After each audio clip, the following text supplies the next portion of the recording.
ہوتا تو وہ پاگل اعتراض کیوں کرتا؟ بالکل صحیح.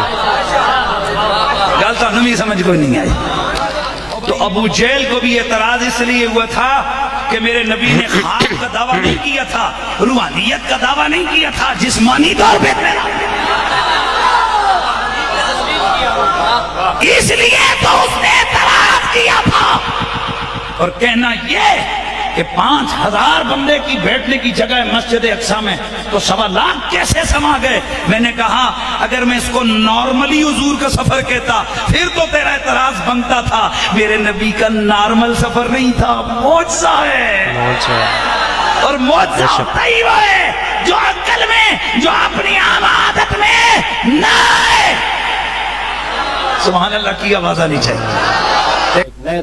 سو دوستو آپ نے حنیف قریشی صاحب کا یہ موقف سن لیا, انہوں نے آپ کے سامنے باقاعدہ موقف پیش کر دیا اور صحیح طریقے سے آپ کو بتا دیا, اور یہی موقف تھا جسمانی پلس روحانی نبی کریم صلی اللہ علیہ وسلم کو معراج ہوا.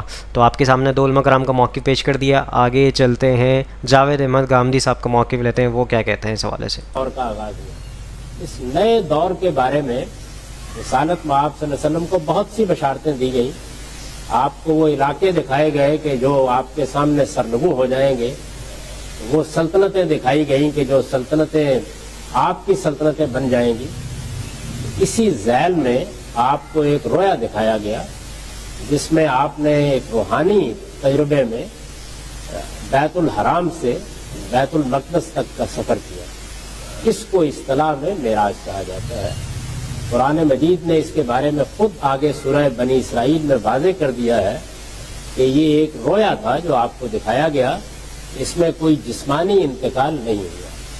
اور یہ قرآن نے سورہ بنی اسرائیل میں خود کہہ دیا ہے کہ وَمَا جَعَلْنَا الرُّؤْيَا الَّتِي أَرَيْنَاكَ إِلَّا فِتْنَةً لِلنَّاسِ. اس میں یہ اعلان کیا گیا تھا, دکھانے کا مقصد یہ تھا کہ اب آپ کی امت اس سارے کے سارے علاقے میں پھیلے گی, ایک عظیم سلطنت وجود میں آئے گی, اور دونوں شہروں کی امانت اب اس کے سپرد کر دی گئی. اس کی حقیقت یہ ہے, باقی قصے اور کہانی.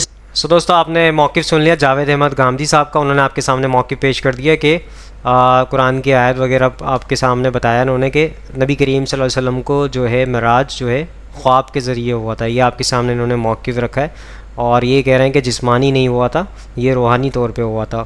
تو جبکہ یہ درست نہیں ہے, کیونکہ سارے علماء کرام اس پہ اتفاق کرتے ہیں, پوری امت اتفاق کرتی ہے کہ نبی کریم صلی اللہ علیہ وسلم کو جو معراج ہوا تھا روحانی پلس جسمانی ہوا تھا.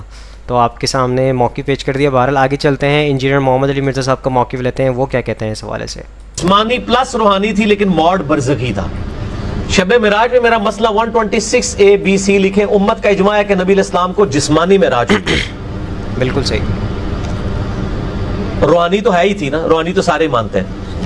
اس کا موڈ برزخی تھا, یعنی 1 لاکھ انبیاء کم و بیش اکٹھے ہوئے بیت المقدس میں.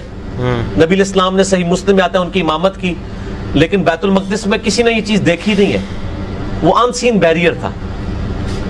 ایون اس رات کو بیت المقدس کے اندر بھی گیا ہوتا وہ یہ منظر نہیں دیکھ سکتا تھا. یہاں ہمارے ارد گرد فرشتے ہیں, ہم دیکھ سکتے ہیں, لیکن موجود ہیں. سعد ابن معاذ کے جنازے میں نبی علیہ السلام فرمایا 70,000 فرشتوں نے شرکت کی ہے, لیکن قبر نے ان کو بھی دبایا, اور پھر نبی علیہ السلام کہتے ہیں چھوڑ دیا. سعد ابن معاذ, اور یہ وہ ہیں جن کے بارے میں آتا ہے سنن نسائی میں کہ عرش ہل گیا تھا اللہ کا ان کی وفات پہ. غزوہ خندق پہ ان کو تیر لگا تھا نا, اوس کے سردار تھے, انہی کی وجہ سے ہی تو نبی علیہ السلام کو کامیابیاں ملی. انصار مدینہ یہی لوگ تھے. آگے بڑھتے ہیں. سو دوستو آپ نے انجینئر محمد علی مرزا صاحب کا یہ موقف سن لیا. انہوں نے بھی بتا دیا آپ کے سامنے کہ نبی کریم صلی اللہ علیہ وسلم کو جو معراج ہوا وہ جسمانی پلس روحانی دونوں وارڈ میں, لیکن برزخی وارڈ میں تھا, لیکن جسمانی پلس روحانی تھا. آپ کے سامنے موقف پیش کر دیا. آگے چلتے ہیں ایڈوکیٹ فیض سید صاحب کا موقف لیتے ہیں, وہ کیا کہتے ہیں اس حوالے سے. اب معراج روحانی ہوئی یا جسمانی ہوئی, اس کو بھی ہم تھوڑا سا دیکھ لیتے پھر آگے بڑھیں گے. مطلب معراج جو ہوئی یہ روحانی ہوئی یا جسم کے ساتھ ہوئی. تو دیکھیے معراج اگر جسمانی نہیں ہوئی تو پھر معراج رہی نہیں. پھر بالکل صحیح. وجہ اس کی یہ ہے کہ روحانی یا خوابوں کے اعتبار سے تو ہر انسان کہیں تک بھی جا سکتا ہے. ایک آدمی سو گیا سمجھ لیجیے بالفرض, 2 گھنٹے میں جا کے جناب حج بھی کر کے آ گئے, نیند میں.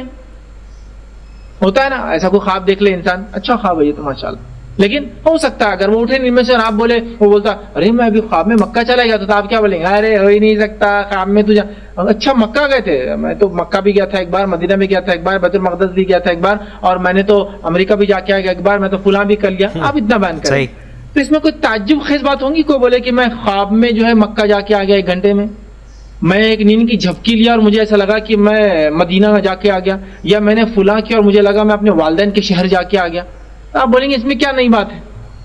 تو اگر معراج روحانی یا خواب کے ذریعے ہوتی تو کوئی معجزہ اور کوئی نئی بات تو تھی نہیں اس کے اندر, جس سے مشرکین بھڑک جاتے, مذاق اڑاتے اور بولتے تمہارا صاحب نعوذ باللہ اللہ کے رسول کو جو ابوبکر صدیق کے پاس لوگ اور کہا دیکھو تمہارا ساتھی کیا بولتا ہے ابوبکر, راتوں رات کے قصے میں یہ پتہ نہیں مسجد حرم سے نکل کر بیت المقدس جا کر وہاں سے آسمانی سفر کر کے واپس بھی آ گیا. سمجھ رہے بات کو؟ تعجب کی کیا بات تھی؟ جب روحانی معاملہ ہے تو خواب کے اعتبار سے انسان چٹکیوں میں کہیں تک ہی پہنچ جا سکتا ہے نہیں ہے؟ اس میں تو کوئی خاص بات نہیں کہ اس کو کوئی معجزہ ثابت کرنا چاہے, اس پہ کوئی کسی کا مذاق اڑائے. خواب میں تو بھائی کوئی کہیں بھی کتنی دیر میں بھی جا کے آ سکتا ہے. تو پتہ چلا معراج کیسی تھی؟ یہ جسمانی اور روحانی تھی, مطلب جسم اور روح کے ساتھ نبی اکرم صلی اللہ علیہ وسلم نے سفر کیا تھا. اب ایک اور اشکال بہت سے لوگ ہوتے, ارے یہ کیسے ممکن ہے یار کہ اسپیس میں کوئی چلا جائے اور جا کے آسمانوں کا سفر کر کے آ جائے؟ دیکھیے جس نے اسپیس بنایا اس ذات کے لیے کوئی بھی چیز ممکن ہے. یاد رکھیے اللہ نے کرایا نا یہ سفر, اللہ نے کرایا اس لیے ممکن ہے. بہت سارے لوگ ہوتے ہیں جو پڑھے لکھے ہوتے ہیں, پڑھے لکھے ہونا اچھی بات ہے, لیکن انبیاء یہ معجزے جو ہے نا یہ ہماری عقلوں سے اونچے ہوتے ہیں.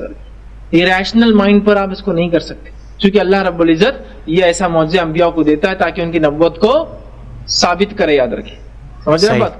تو لہٰذا اس بات کو سمجھنے کی ضرورت ہے. اللہ تعالیٰ نے کائنات بنائی ہے اور وہ اپنے انبیاء میں سے جس کے ساتھ جاتا ہے یہ کر سکتا ہے, نبی کو کوئی ضرورت نہیں. پہلی چیز یہ جسمانی روحانی طور سے ہوا. اس کی پہلی دلیل کیا ہے کہ اللہ نے سبحان الذی, تعجب کا صیغہ استعمال کیا. سبحان الذی, پاک ہے وہ ذات.